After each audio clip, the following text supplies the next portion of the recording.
ఇప్పుడు గీతా ఆర్ట్స్లో ఉన్నారో లేదో తెలీదు. అంటే ఉన్నానండి, ఇంకా సెకండ్ ఫ్లోర్లోనే ఉన్నా. అంటే మరి మొన్న అరవింద్ గారు మొన్నటిదాకా డబ్బింగ్ సినిమాలు అన్నిటికీ ఆయనే వచ్చేవారు. మీరే వచ్చేవారు. ఈసారి డైరెక్ట్గా ఆయనే వచ్చేసారు, మిమ్మల్ని తీసుకురాలేదు. నరసింహక్క లేదండి, ఆ రోజు ముంబైలో ఉన్నా. 2018కి మీరే వచ్చారు. మొన్న ఏంటిది అంతకుముందు కాంతారాకి మీరే వచ్చారు. మధ్యలో ఒక సినిమా కూడా మీరే చూసుకున్నారు అన్ని. అరవింద్ గారు కాంతారాకి ఆయనే వచ్చారు, నేను రాలేదు. అరవింద్ గారు పెద్ద రావట్లేదు, మీరే చూసుకునేవారు. ఇప్పుడు ఏంటో మరి డైరెక్ట్ ఆయనే రంగంలోకి దిగిపోయారు. ఉన్నారో లేదో తెలియదు. ఉన్నారు కదా? ఉన్నా, 100% ఉన్నామండి అక్కడే. ఓకే, ఉన్నారు కాబట్టి ఒక క్వశ్చన్ మీకు. గీతా ఆర్ట్స్ ఈ మధ్యకాలంలో ఈ ఇయర్లో ఇండస్ట్రీకి 2 ఇష్యూస్ జరిగినాయి. ఒకటి పర్సంటేజ్ సిస్టమ్ అని చెప్పేదో ఒకటి నడిచింది, ఇప్పుడు స్ట్రైక్.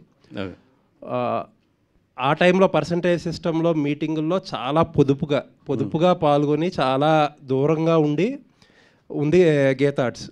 లాస్ట్లో అరవింద్ గారికి తప్పలేదు, అది వేరే విషయం. బట్ ముందు నుంచి కూడా చాలా జాగ్రత్తగా దూరంగా ఉండే ప్రయత్నం చేసింది. ఇప్పుడు కూడా ఫస్ట్ అడగగానే మేము న్యూట్రల్ అని చెప్పేస్తున్నారు. ఎందుకు గీతా ఆర్ట్స్ ఇంత పెద్ద సంస్థ, లేకపోతే ఇంత పెద్ద ఎక్స్పీరియన్స్ పెట్టుకుని అన్నిటిలోని మిడిల్ గ్రౌండ్లో అలా గోడ మీద మధ్యలో ఉండాలని చెప్పి కోరుకుంటున్నారు? ఎక్స్పీరియన్స్ ఉంది కాబట్టి.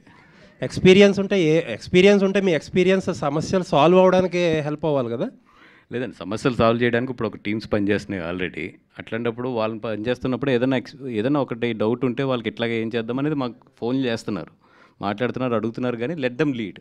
లీడ్ చేసినప్పుడు ఎందుకు మనం ఇలా డిస్టర్బ్ చేయాలి? అంటే ఆ పర్సంటేజ్ సిస్టమ్ గురించి తర్వాత ఒక కమిటీ వేశారు.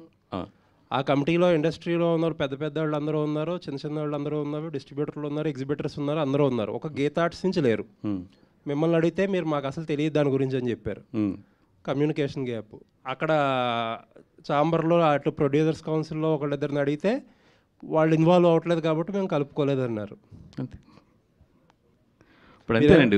ఇప్పుడు వాళ్ళు లీడ్ చేస్తున్నప్పుడు లెట్ దెమ్ లీడ్. ఏదైనా ఉంటే మాట్లాడుతున్నారు. ఇప్పుడు మొన్న మీటింగ్ కూడా అరవింద్ గారు వెళ్ళారు. నిన్న కూడా అందరూ వస్తే కలిసి ఆయన వాల్యుబుల్ సజెషన్స్ ఏమైనా అన్నీ కూడా ఇస్తున్నారు. అట్లాగే బాపీ కానీ ఎవరైనా కాల్ చేసినా కూడా నాతో ఫోన్లో మాట్లాడుతున్నారు, ఏం జరుగుతుంది ఏంటనేది కూడా అప్డేట్ చేస్తున్నారు. మొత్తం ఒక 10 మంది లీడ్ చేసినప్పుడు లెట్ దెమ్ లీడ్ అనేది మాకు ఉంటుంది. ఇప్పుడు మనం ఇంత ఎక్స్పీరియన్స్తో మీరెందుకు లీడ్ చేయట్లేదు అనేది క్వశ్చన్. ఎక్స్పీరియన్స్ ఉంటే సజెషన్ వరకు బాగుంటుంది, లీడ్ అనేది లెట్ దెమ్ లీడ్ అనేది. ఓకే అండి. ఆదిత్య గారు, వంశీ గారు.